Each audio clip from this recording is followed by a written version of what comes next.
Virat Kohli, ICC rank 1 cricketer. Novak Djokovic, world rank 2 tennis player.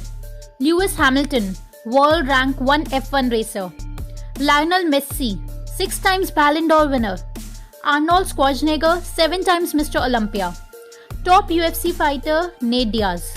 और एक सबसे important athlete खुद doctor Biswaroop, जिन्होंने 1 मिनट में 198 पुशअप्स मार के इंडिया बुक ऑफ रिकॉर्ड्स में अपना नाम दर्ज किया। ये सारे दिग्गज आज की तारीख में नॉनवेज अपनी डाइट से बिल्कुल हटा चुके हैं और कोहली और जोकोविच तो दूध और अंडे को भी नहीं छूते। Good morning friends. वीडियो शुरू करने से पहले एक छोटी सी जानकारी। आपका कोई भी सगा संबंधी या दोस्त अगर किसी परेशानी से जूझ रहा हो तो आप डिस्क्रिप्शन बॉक्स में जाके हमारे प्रोग्राम्स देख सकते हैं या फिर हमें इस नंबर पर व्हाट्सएप कर सकते हैं। आज की वीडियो सुन के आप में से कई लोगों का ये भ्रम टूटेगा कि नॉनवेज खाए बिना प्रोटीन और अमीनो एसिड्स हमारी बॉडी को नहीं मिलते और हम टॉप एथलीट नहीं बन सकते। और जो लोग डॉक्टर बिस्वरूप की डाइट में कमियां निकालते हैं, आप उन्हें बस ये वीडियो दिखा देना, जिससे उनके मुंह पर सबूतों का तमाचा पड़ेगा। वीडियो पसंद आए तो लाइक जरूर करना, मैं पसंद आऊं तो सब्सक्राइब जरूर करना। जैसे आज का इंसान सती प्रथा को बकवास और बेहुदा समझता है क्योंकि वो है, वैसे ही भविष्य में इंसान हर उस आदमी को बेहुदा समझेगा जो जानवरों को खाता है। सती प्रथा में तो उसे मारा जाता है, यहाँ तो तुम मारने के बाद खा भी रहे हो। हमारी लाइफस्टाइल टीम ने इन डेप्थ रिसर्च करी है और बहुत ही सरल भाषा में आपको समझाने जा रहे हैं कि वीगन डाइट में प्रोटीन की कमी बिल्कुल भी नहीं होती है। ये सिर्फ मीट इंडस्ट्री का फैलाया हुआ बहुत बड़ा झूठ है, जिसकी चपेट में हर वो इंसान आ जाता है जो अपना दिमाग खर्च करे बिना खुद से समझना नहीं चाहता और बस भेड़ चाल चले जा रहे हैं। वैसे वीगन डाइट मतलब डॉक्टर बिस्वरूप की DIP डाइट, जिसमें दूध और अंडा भी नहीं आता। इंसान को नॉनवेज खाना जरूरी है। जानते हैं ये मिथ आई कहां से? अर्ली ह्यूमंस जो भी फूड खाते थे, जैसे कि फ्रूट्स, वेजिटेबल्स और नॉनवेज, तो वेजिटेरियन फूड के रिमेन्स यानी कि अवशेष तो कुछ सालों बाद मिट्टी में मिल जाते हैं और गायब हो जाते हैं। लेकिन उन जानवरों की हड्डियां जो वो लोग खाया करते थे, वो आज भी साइंस को मिलती हैं। तो ये जनरल नोशन डेवलप हो गया कि हमारे पूर्वज ज्यादातर नॉनवेज खाते थे, क्योंकि 2 साल पहले ही नई नई रिसर्च के इक्विपमेंट बनने की वजह से ये पता चल पा रहा है कि हमारे पूर्वज नॉनवेज से काफ़ी ज़्यादा फल और सब्जियों पर निर्भर थे, क्योंकि अब उन फल और सब्जियों के अवशेष को भी साइंस मिट्टी में से ढूंढ कर निकाल पा रही है। और एक चौंकाने वाली रिसर्च, रोमन ग्लैडिएटर्स जो कि एक बेहद शक्तिशाली फाइटर्स की एक कौम थी, उनकी हड्डियों के अवशेषों की हाल ही में जब जांच हुई तो ये बात सामने आई कि उसमें स्ट्रोंशियम का लेवल बहुत ज़्यादा है और ये सिर्फ वेजिटेरियन फूड खाने से ही पॉसिबल है।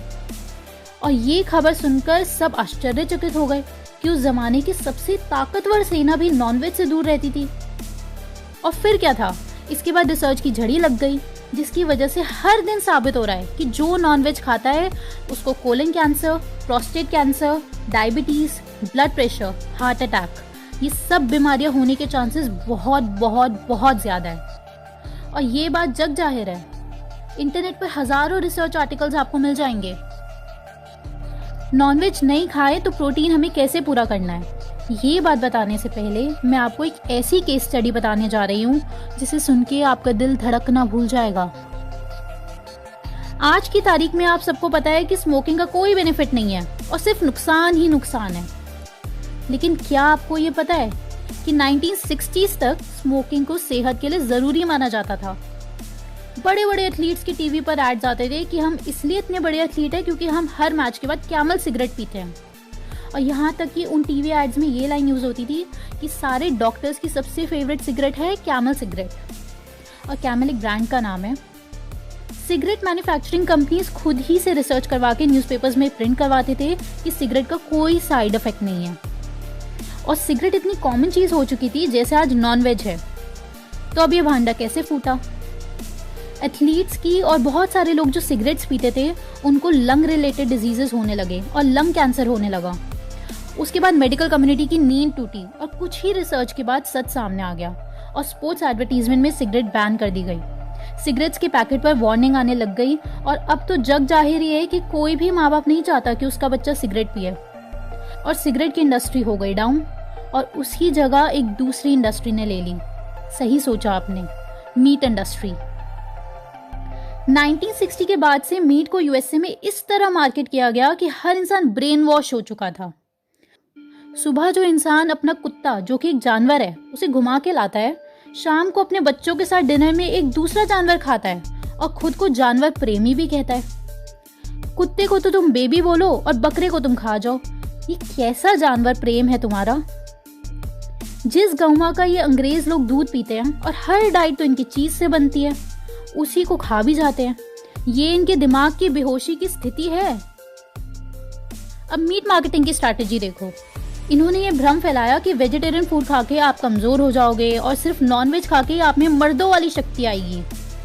एडवर्टाइजिंग कैंपेन ऐसे होते थे, eat like a man, eat nonveg. और इन सब का प्रभाव आपको भी पता है कि इंडिया में कितना है। हर बॉडी बिल्डर और एथलीट ये सोचता है कि नॉनवेज के बिना बॉडी नहीं बनती।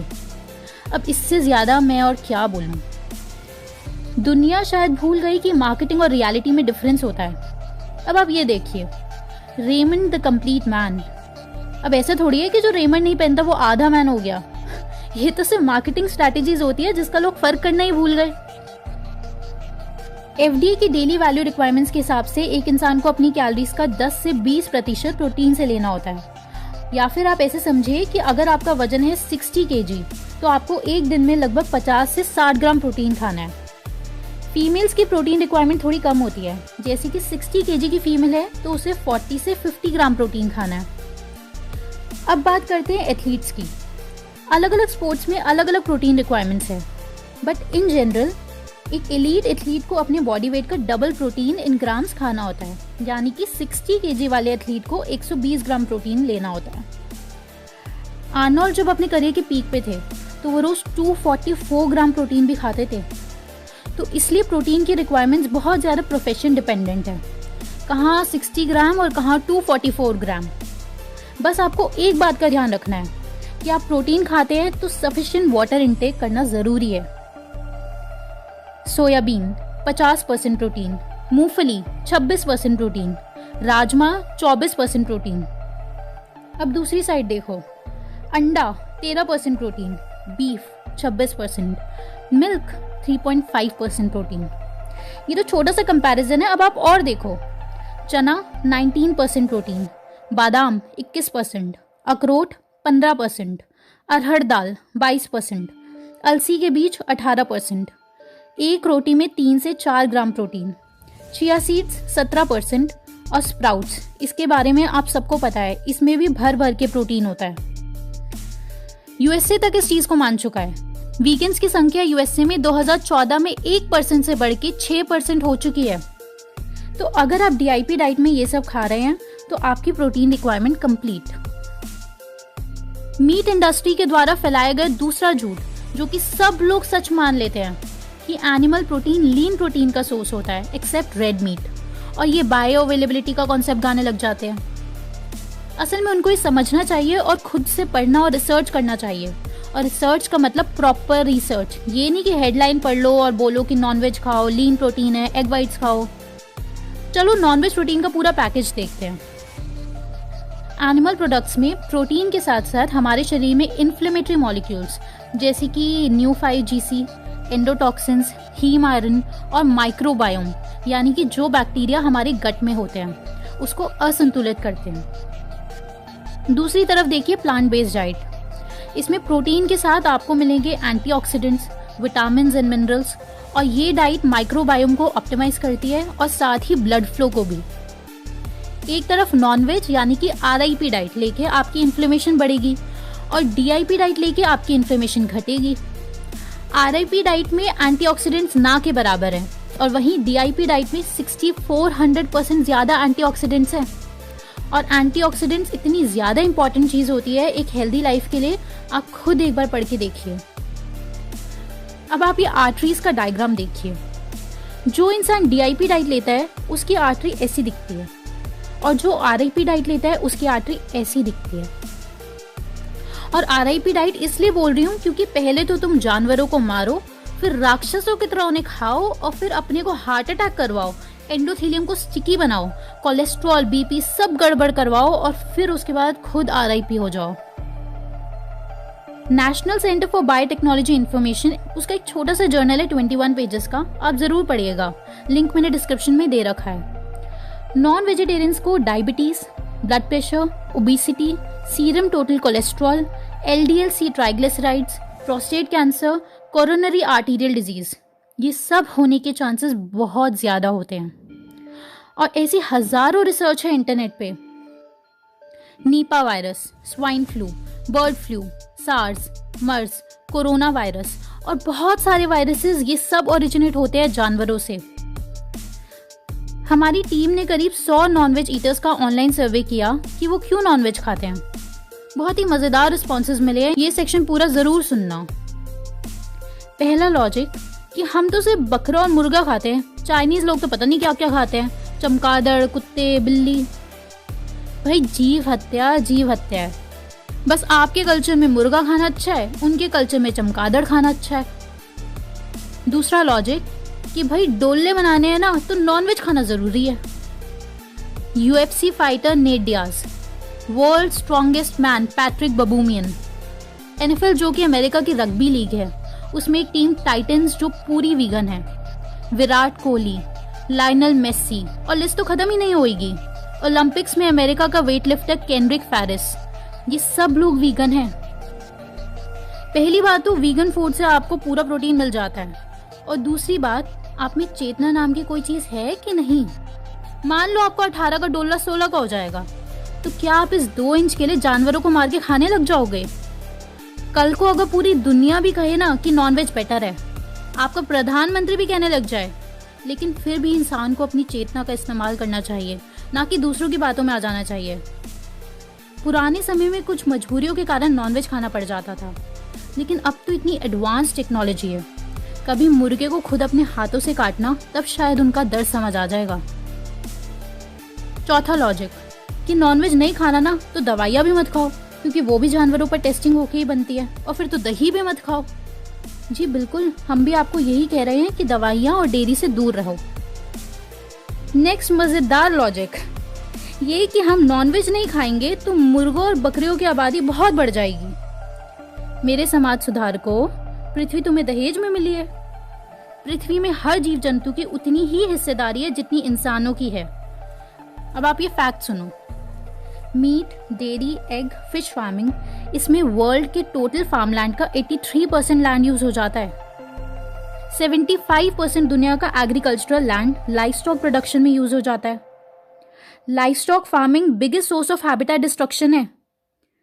अगर पूरी दुनिया वेजिटेरियन हो जाए तो अफ्रीका के कॉन्टिनेंट की जितनी जमीन फ्री हो जाएगी, जिसमें जानवर और इंसान आराम से रह पाएंगे, आबादी डिस्ट्रीब्यूट होएगी, और ऐसी खबरें नहीं आएंगी कि जानवरों की प्रजातियां खत्म हो रही हैं।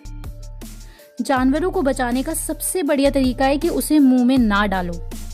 और एक और बात, दुनिया में जितना एमिशन ट्रांसपोर्ट से होता है, जिसमें प्लेन, रेलवे, कार सब कुछ आ जाता है, उतना ही एमिशन लाइवस्टॉक फार्मिंग से होता है। अब टाइम है कुछ मजेदार कमेंट्स का। मोहिंदर सिंह जी का काफी कठिन सवाल है कि तरबूज और खरबूज DIP डाइट में खा सकते हैं? जी हाँ, आप सारे फ्रूट्स खा सकते हैं। SK बेहरा जी का कमेंट है कि पहले लोग मिल्क पीते थे और लंबा जीते थे। जापानीज लोग फिश और राइस लेते हैं और वहाँ की लाइफ एक्सपेक्टेंसी बहुत ज्यादा है। आपने बिल्कुल सही बात बोली है। इंडिया जहाँ काफी सारे वेजिटेरियन लोग हैं, वहाँ की लाइफ एक्सपेक्टेंसी है 69 और जापान के लोगों की है 84। तो अगर हम सब DIP डाइट लेने लग जाएं, तो इंडिया की लाइफ एक्सपेक्टेंसी डेफिनेटली बहुत ज़्यादा इंक्रीज हो सकती है। हो सकता है 84 हो जाए और जापान की लाइफ एक्सपेक्टेंसी 100 हो जाए। और दूसरी चीज़, हमें ये नहीं भूलना चाहिए कि इंडिया में लोग बहुत ज़्यादा गरीब हैं। यहाँ लोग बीमारियों से कम और भूखमरी से ज़्यादा मर जाते हैं। तो इस वजह से भी इंडिया का एवरेज कम है और जापान का काफ़ी ज़्यादा। और हमारे सब्सक्राइबर्स में सबसे पॉपुलर क्वेश्चन है कि DIP डाइट में विटामिन B12 कहाँ से आएगा। फिलहाल साइंस जितना समझ पाई है, उसमें फ्रूट्स और वेजिटेबल्स में विटामिन B12 नहीं मिलता, लेकिन ये सिर्फ साइंस की समझ है। ये बात सही है या गलत, वो अलग बात है। क्या B12 ह्यूमन बॉडी खुद से नहीं प्रोड्यूस कर पाती है? क्या ये मीट इंडस्ट्री की B12 कॉन्स्पिरेसी है? कुछ भी हो सकता है। बहुत पहले इंसान तारों को आसमान के छेद समझता था, फिर इंसान मानने लगा कि सूरज पृथ्वी की चारों ओर घूमता है। 1960s तक सिगरेट को सेहतमंद बताया जाता था और आज की तारीख में मीट को सेहतमंद बताया जाता है, जो कि आपको इस वीडियो में पता चल गया कि कितनी भयानक होती है मीट।